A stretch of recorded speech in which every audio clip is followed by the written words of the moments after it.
বলছেন ওয়ামা ইউমিনু আকতারুহুম বিল্লাহি ইল্লা ওয়া হুম মুশরিকুন। অনেক লোক ঈমান আনার পরেও বলছে আমি ঈমানদার, আল্লাহ বলছেন না না না, ও ঈমানদার নয়, সে মুশরিক হয়ে বসে আছে। তাহলে আপনার বাড়িতে কত রকমের বিশ্বাস।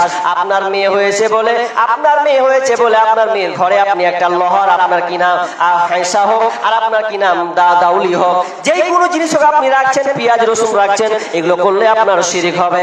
অনেক লোককে আবার দেখা যায় শনিবার কিংবা রবিবার আছে এদিকে বাঁশ কাটা যাবে না, কাটিস না হে, কাটলে ভেজাল খারাপ। ওটা আপনাদের এদিকে আছে?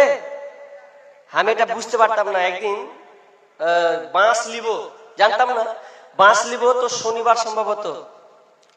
তো বাঁশ যখন কাটতে বলছে বাঁশ বিক্রি হবে না, বলছে কেন হবে না? বলছে আজকের বাঘটাই চলবে না। ভাই দরকার রে ভাই, কিছু হবে না, তারপরের দিনে সোগা কেন? বলছে দিনটা মানা, এই দিন কাটতে হয় না, শিরিক হবে এগুলো না। তাহলে শিরিক কত রকমের শিরিক আপনাকে বললাম, এই শিরিক থেকে আপনি বাঁচাচ্ছেন। আর সবচাইতে পুরুষের একটা শিরিক করে, সেই শিরিকটা হচ্ছে কি, বাপরে এখানে আংটি, এখানে আংটি, এখানে আংটি, এখানে আংটি, চারটা ওর আংটি ভরা আছে। তো কি আংটি? এটা কিসের আংটি? বলছে এটা এমন একটা আংটি, এটা আমার হায়াত বৃদ্ধি হবে। এটা কিসের আংটি? বলছে এই আংটি এমন পাওয়ার বে, এই শালা গাড়ি অ্যাক্সিডেন্ট আমার তেলে আমার কিছু হবে না, গাড়ি উল্টা পড়ে যাবে, ওই জন্য এটা পড়েছি। 3 নাম্বারটা কি? যে 3 নাম্বারটা দিয়েছি, 3 নাম্বারটা দিয়েছি আমাকে শরীরকে সুস্থ রাখার জন্য, আমাকে কোনো রোগ ধরতে পারবে না, এই জন্য আমি আংটিটা দিয়েছি। কিন্তু এগুলো শিরক হবে, শিরক হবে। বিশ্বনবী বলছেন মানে আল্লাহ কাতামিমাতা ফাকাদ আশরাক, যে ব্যক্তি আপনার কিনা মাদুলি ঝুলালো, আপনার কিনা তাবিজ ঝুলালো, এগুলো শিরকের আওতায় পড়বে। খবরদার মুসলমান, আপনি তাবিজ গলায় লাগাবেন না, তাবিজ কোমরে লাগাবেন না, কোন জায়গায় আপনি তাবিজ ব্যবহার করবে না। সবচাইতে আশ্চর্য আমাকে একটা বেশি লাগে, যারা তাবিজ তৈরি করে, আগে দেখতাম ছোটবেলাতে মাইক নিয়ে নিলে আর বললে অমুক লাউ তাবিজ, লাউ তাবিজ, লাউ এই তাবিজে কেরামতি আছে। তো তাবিজটা আবার বানাতে ওদেরকে দেখছি কি করে বানাচ্ছে, লাল লাল ধরনের কাগজ, লাল লাল ধরনের কাগজ আপনার কিনা বড় করে স্ক্রিন করে দেখাচ্ছে। তো কি, তো ওগুলা কোরআনের আয়াত লেখা আছে। কোরআনের আয়াত দিয়ে বেঁধে আর জন্মর দিয়ে ভরে দিলে কয় টাকা দাম? বুঝে 20 টাকা। এটা কয় টাকা? এটা 10 টাকা। লেলেন ভালো হয়ে যাবে। আজীব ব্যাপার। আচ্ছা আপনারা বলেন, আমি কি কোরআন তো নেই এখানে, কি করে হবে? কোরআন থাকা দরকার। তো কোরআন নেই তো আচ্ছা ধরেন এটাই কোরআন ধরে নিলাম। আচ্ছা এটা কোরআন আছে। এবার আমি যদি বলি, উদাহরণ দিচ্ছি আপনাকে, যে আপনি স্বামী স্ত্রী এখন মিলন ধরেন একটা সম্পর্ক কায়েম করবেন। আমি বলছি ভাই তোরা যখন সম্পর্ক কায়েম করবি তো কোরআনটাকে নিয়ে মাঝখানে বুকে নিয়ে নিবি, তোরা থাক। আচ্ছা এটা করবেন আপনি? করবেন না। আচ্ছা বাদ অত দূর যাবো না, আপনি বাথরুম যাবেন, টয়লেট যাবেন, তো টয়লেট যাওয়ার সময় বলা হয় কোরআনটাকে নিয়ে টয়লেট করেন একটু। আচ্ছা আপনি করবেন? আচ্ছা বলেন করবেন? করবেন না। তো আপনি এটা যেমন বলছেন না, তো যে তাবিজটা তৈরি করা হয় বেশিরভাগ খুলে দেখবেন কোরআনের আয়াত দিয়ে লিখে নকশা করে এরপরে ভরা হয়। এবার আপনি বলেন আপনার এখানে তাবিজ আছে, তাবিজ নিয়ে আপনি বাথরুমে ঢুকছেন, কোরআনকে অপমান করছেন কি করছেন না? এ নিয়ে আপনি তাবিজ নিয়ে আবার স্বামী স্ত্রী দৈহিক মিলনে যাচ্ছেন, এতে আপনি অপমান করছেন কি করছেন না? তাহলে কি করে সম্ভব? তা আর জন্য বিশ্বনবী বলছেন যারা মাদুলি ঝুলায় তারা শিরক করলো, আর যদি সে শিরক করে আর যদি তওবা না করে মারা যায়, আল্লাহ সুবহানাহু ওয়া তাআলা তাকে কোনোদিন জান্নাতে দেবে না। বিচারের ময়দানে যখন মানুষ আমল করবে, নেকি অর্জন করবে, হায় হায় হায় দুনিয়ায় নামাজ পড়েছি, হজ করেছি, দান সদকা করেছি, ভালো ভালো কাজ করেছি, আহারে আমার নেকির খাতা কেন শূন্য, আমার নেকি কেন নাই, বরবাদ হয়ে গেছে। আমার আল্লাহ আল্লাহ কোরআনের আয়াত আছে ওয়ালাউ আশরাকুল হাবিতা আনহুম মা কানু ইয়ামালুন, তার সমস্ত আমল বরবাদ হয়ে যাবে যদি সে শিরক করে। তার মানে কেউ যদি শিরক করে তাহলে দান, তার সাদকা, তার ভালো কাজ যত আছে সব মাইনাস হয়ে যাবে। সেদিনতে আফসোস করতে থাকবে, কোনো লাভ হবে না। তাহলে শিরক থেকে বাঁচুন। যে কয়েকটা বললাম, শিরকের ঘটনা আলোচনা অনেক বড়, অনেক কাহিনী, অনেক ঘটনা আছে, তা আমি ওইদিকে যাচ্ছি না, সময় শেষের দিকে হতে আছে। এবার দ্বিতীয় পয়েন্টে যেটা আছে ওটা, তাহলে আপনি শিরক থেকে বাঁচার চেষ্টা করুন। খবরদার, আজকে আপনি জীবিত আছেন, তওবা করুন, ইমামের কাছে যান, মাওলানা একটু বুঝিয়ে দেন কোনটা কোনটা কোনটা কোনটা করলে এ থেকে আমি বেঁচে যাব। এগুলো আপনি আলেমের কাছে পরামর্শ নেন, না হলে আপনার বরবাদ হয়ে যাবে। আবার ঈমান আনো রে কালেমা পড়িয়া, পশ্চিমে তাকাইয়া দেখো বেলা যায় ডুবিয়া। আবার ঈমান আনো রে, আবার ঈমান আনো রে কালেমা পড়িয়া, পশ্চিমে তাকাইয়া দেখো বেলা যায় ডুবিয়া। আবার ঈমান আনো রে। শিরকি আর কুফরিতে সমাজটা আজ ভরা, নানান তরিকাতে মানুষ ব্যস্ত দিশে হারা। শিরকি আর কুফরিতে সমাজটা আজ ভরা, নানান তরিকাতে মানুষ ব্যস্ত দিশে হারা।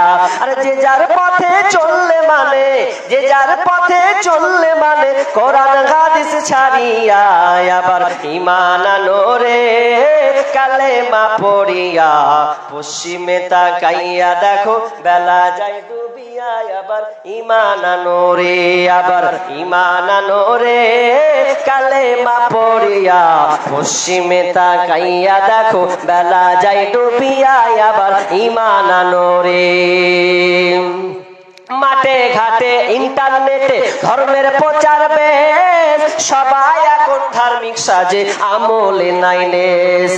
মাঠে ঘাটে ইন্টারনেটে ধর্মের প্রচার বেশ, সবাই এখন ধার্মিক সাজে আমলে নাই লেশ। আরে যে যার পথে চললে মানে, ইচ্ছে মতো চললে মানে, না হয় দায় ছাড়িয়া। আবার ঈমান আনো রে কালেমা পড়িয়া, পশ্চিমে তাকাইয়া দেখো বেলা যায় ডুবিয়া।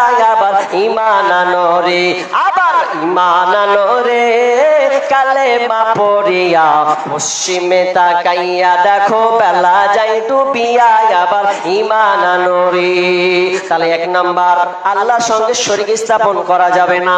আপনি আল্লাহর ইবাদত করবেন, প্রথমে আল্লাহ সুবহানাহু ওয়া তাআলা বললেন ওয়া ক্বাদা রাব্বুকা আল্লা তা'বুদু ইল্লা ইয়্যা। আল্লাহর সঙ্গে তোমরা শরীক স্থাপন করবে না। আল্লাহর ইবাদত করতে গিয়ে তোমরা অংশীদার স্থাপন করবে না, একমাত্র আল্লাহর ইবাদত তোমরা করবে। এক নাম্বার আল্লাহর রায় হলো। দুই নম্বর রায় ওয়া বিল ওয়ালিদাইনি ইহসানা। তোমরা পিতা মাতার সঙ্গে সৎ ব্যবহার করবে, তাদের সঙ্গে তোমরা ইহসান করবে, ভালো ব্যবহার করবে। এবার দু নম্বরে যুবক ছেলেরা একটু মন খারাপ করবে, যে কি বক্তব্য দিলি রে, কিন্তু খারাপ লয়, খারাপ লয়, এজন্য খারাপ লয় যে আল্লাহ সুবহানাহু ওয়া তাআলা যত আমলের কথা কোরআনে বর্ণনা করেছেন একটা একটা করে, তো মা বাপের ব্যাপারে যত আলোচনা করেছেন একটা একটা পঙ্খানু করে বুঝিয়ে বুঝিয়ে বুঝিয়ে যতটা মা বাপের ব্যাপারে স্পষ্ট আছে, অন্য বিষয় তত স্পষ্ট নাই। নামাজ পড়ো, কিভাবে নামাজ পড়বে বর্ণনা অতটা নাই, হাদিসে যেতে হবে। হজ করো, কতটা কিভাবে করবে, হাদিসের কাছে যেতে হবে। দান সাদকা করো, হাদিসের কাছে যেতে হবে। কিন্তু মা বাপের ব্যাপারে আল্লাহ তাআলা এমন ভাবে বর্ণনা করেছেন, একটা একটা করে খুলে খুলে বর্ণনা করে দিয়েছেন। ওয়াবিল ওয়ালিদাইনি ইহসানা, তোমরা পিতা মাতার সঙ্গে সৎ ব্যবহার করবে, ভালো ব্যবহার করবে। মা বাপের সঙ্গে ভালো ব্যবহার করেন? কয় পার্সেন্ট আছেন গো? এত লোক সমাগম, কে কতটুকু মা বাবাকে ভালোবেসেছেন? আল্লাহর ভাষাটা দেখেন আগে, তারপর আপনি ব্যাখ্যার দিকে যান। ইম্মা ইয়াবলুগান্না ইনদাকাল কিবারা আহাদুহুমা আও কিলাহুমা।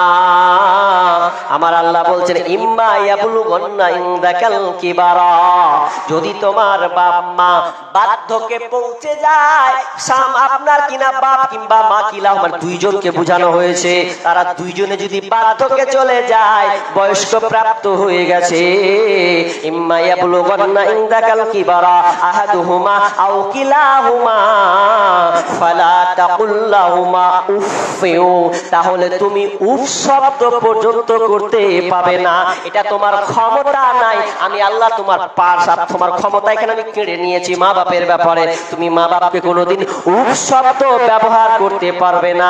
ওয়ালা তানহারহুমা, এবং তুমি ধমকে চেঁচিয়ে বিরক্ত হয়ে কোনো কথা বলতে পাবে না। ওয়াকুল লাহুমা কাওলান কারীমা, এবং তাদের সঙ্গে তোমরা সম্মান সূচক ভাবে কথা বলবে। তিনটা কথা বললো, একটা ধমক দেওয়া যাবে না। আর আজকালকার তো ধমকের শেষ নাই গো, ধমকের তিনটা বেটা, বাপ বয়স হয়ে গেছে, বড় বেটাকে কইছে শফিকুল, কি কইছ? ওকে কইছে শফিকুল, তো ভলিউম বাড়িয়ে বলছে কি কইছ, মানে আর এখন আর লিবে না। মেজোকে বলছে জিয়াউল, কি ভাষা করতেছো জি, লিবে না। 3 নাম্বার উইক ব্যাট বল নেবে আর এখন বিকেল বেলা ব্যাট বল। তো বাপ একটু নরম সুরে বয়স্ক মানুষ বলছে যে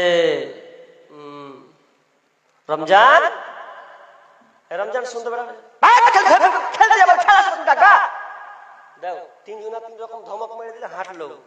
কিন্তু কোরআন বলছে উফ মানে উফ শব্দ তুমি করতে পাবে না, তোমার উফ শব্দ করার ক্ষমতা নাই।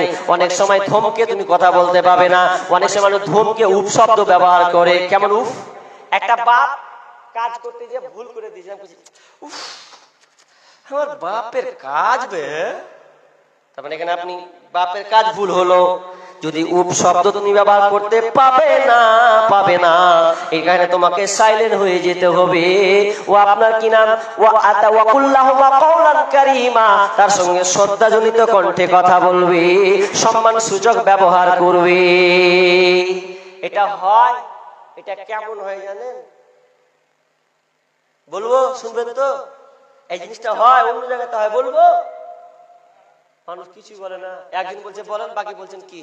তো আপনাদের এখানকার সব কি বলে অফিসার, পুলিশ কাজ অফিসার, একটা পুলিশের গাড়ি যদি ভিতরে ঢুকে, চারটা দুটো এক বড় অফিসার মেজর অফিসার যদি ঢুকে, আর ঢুকার পর যদি একজনকে ডাকে, ওই ওই শোন, জি স্যার, হ্যাঁ স্যার, বলেন স্যার, হ্যাঁ স্যার চিনি স্যার, স্যার ওইদিকে ওই বাড়িটা, ওই বাড়িটা। তখন ওয়ার্ক করে না, কি করছেন স্যার, মানে ওটা আর চলবে না। তখন স্যার, হ্যাঁ হ্যাঁ, মানে এই জিনিসটা হওয়া ছিল মায়ের কাছে, আব্বার কাছে সংযত। আকুল্লাহুমা কাওলান কারীমা, একবার সম্মান সূচক ভাবে কথা বলতে হবে, সাইলেন্ট হয়ে যেতে হবে। আব্বা, জি আব্বা, আব্বা জি বলেন, এটা কর, বাস। কিন্তু ওটা এখন নাই। তারপরে আমার আল্লাহ বলছেন ওয়াকফিদ লাহুমা জানাহা যুল্লি মিনার রাহমাত, তাদের জন্য রহমতের বাজুকে বিছিয়ে দিবে। আহসানুল বায়ান তাফসীর করছেন রহমতের বাজু কাকে বলা হয়। একটা পাখি যখন উড়ন্ত উড়ার জন্য যখন আকাশে উড়ে দুটা পাখনাকে আবার মেলে দেয়, যখন আবার পাখিটা বসে যায়, পাখনা দুটাকে আপনার নীরব করে বসিয়ে দেয়, সে আবার বসে গেল। ঠিক তেমনি ভাবে আল্লাহ এখানে বলতে চাইছে তোমার রহমতের বাজু বলতে কেমন করে প্রস্তুতি থাকবে। তোমার মায়ের পায়খানা করা লেগেছে, বাথরুম যাওয়ার প্রয়োজন হয়েছে, মাকে সঙ্গে করে বাথরুম নিয়ে চলে যাও। মায়ের গোসল করার প্রয়োজন আছে, রেডি থাকো, মায়ের গোসল করিয়ে দিতে হবে। সন্তান তুমি গোসল করাবে, মায়ের ডাক্তার বাড়ি নিয়ে যেতে হবে, রেডি থাকো। এখানে বলে ওয়াকফিদ লাহুমা জানাহা যুল্লি মিনার রাহমা, তার জন্য রহমতের বাজুকে বিছিয়ে দাও। রহমতের বাজু মানে এই নয় তার আপনার পেটে উড়ে চেপে আপনি খার হয়ে যাবেন, এই রকম না। তার মানে হচ্ছে তার জন্য প্রস্তুতি গ্রহণ থাকতে হবে সব সময়। যখনই বলবে ডাক্তার বাড়ি, লেট করা চলবে না, ডাক্তার বাড়ি নিয়ে যাও। যখন বলবে বাথরুম, বাথরুম নিয়ে যাও। আপনার কিনা বলবে গোসল, তো গোসলে নিয়ে যাও। যদি বলে আমাকে খাইয়ে দে বেটা, সঙ্গে সঙ্গে রেডি হয়ে আপনাকে খাওয়িয়ে দিতে হবে। এটা করা যাবে না, কোনই করা যাবে না। তারপর আমার আল্লাহ বলছেন ওয়াকুল লাহুমা কাওলান কারীমা ওয়াকফিদ লাহুমা জানাহা ওয়াকুল কারীমা তা ইম্মা ইয়াবলুগান্না ইনদাকাল কিবারা হাদুমা ওয়াকুল লাহুমা কাওলান কারীমা ওয়াকফিদ লাহুমা জানাহা যুল্লি মিনার রাহমা ওয়াকুর রাব্বিরহামহুমা কামা রাব্বায়ানি সগীরা, এবং তোমরা পিতামাতার জন্য দোয়া করবে। দোয়া আল্লাহ শিখিয়ে দিচ্ছেন। দোয়া শিখো, রব্বির হামহুমা কামা রাব্বায়ানি সগীরা। এই দোয়াটা তোমাকে শিখতে হবে। কেন? কারণ তুমি বাপ মায়ের খিদমত করতে পারো না। তুমি বিদেশে আছো, কেরালায় আছো, কলকাতাতে আছো, আর শিলিগুড়িতে আছো, দেখো তুমি বাপ মায়ের খিদমত করতে পারো না। তুমি এক কাজ করো, ওখানে গিয়ে তুমি আল্লাহকে বলো রব্বির হামহুমা কামা রাব্বায়ানি সগীরা। দোয়াটা কি তাৎপর্য আছে দেখেন। রব্বির হামহুমা, হে রব, ইয়া রব, রব্বির হামহুমা, হে রব তুমি রহম করো, তুমি পিতামাতার উপরে রহম করো। রব্বির হামহুমা কামা রাব্বায়ানি সগীরা। কেমন রহম, কেমন রহমত, তার মানে তার উপরে রহম করতে হবে যখন আমি বাল্য ছিলাম, ছোট ছিলাম, যে ছোট অবস্থায় আমি ঠিক মতন চলতে পারতাম না, ফিরতে পারতাম না, কথা বলতে পারতাম না, মা সঙ্গে সঙ্গে ওটা বুঝে ফেলে নিত আর আমার কাজটা সে করে দিত। এই জন্য আল্লাহকে আপনি বারবার বলবেন রব্বির হামহুমা কামা রাব্বায়ানি সগীরা। আল্লাহ তুমি আমার বাবা মায়ের উপরে রহম করো, তাদের উপরে তুমি দয়া করো। কেমন দয়া করবে? যেমন আমি ছোট বাল্য অবস্থায় আমার প্রতি মা বাপ দয়া করেছিল। কিন্তু এই দুয়াটা আপনি যে বলবে, যে আমার বেটা বলবে, তো কখন বলবে? আপনার বেটাকে আপনি শিক্ষা দিলে তো বলবে। কি বলেন? যদি আপনার ছেলের দিনই শিক্ষা না থাকে, একটা কথা বলি আপনাকে, প্রায় জায়গাতে কথাটা বলি, দরকার আছে, শিক্ষা আছে বলে বলছি। একটা বাপ মরেছে ৩-৪ বছর, বাপেরও চরিত্র ভালো নয়, আল্লাহ মাফ করুক। বেটারাকে করেছে আওয়ারা জিন্দেগি। কোনদিন কোরআনের শিক্ষা কোন মসজিদ মাদ্রাসা বাদই দেন, আওয়ারা জিন্দেগি। তো অত বেটা, তো একটা বেটা চুল করেছে চারদিক থেকে বাম্পার করে কেটেছে বেরাসের মতন করে উচ্চা, আর এখানে লাল করেছে তো বকরি মুত্তার মতন লাল করেছে। এদিকে আছে এরকম লাল, মানে ওটার স্টাইল। তো আমি আবার দেখি সারা চুলের স্টাইল কেমন বা।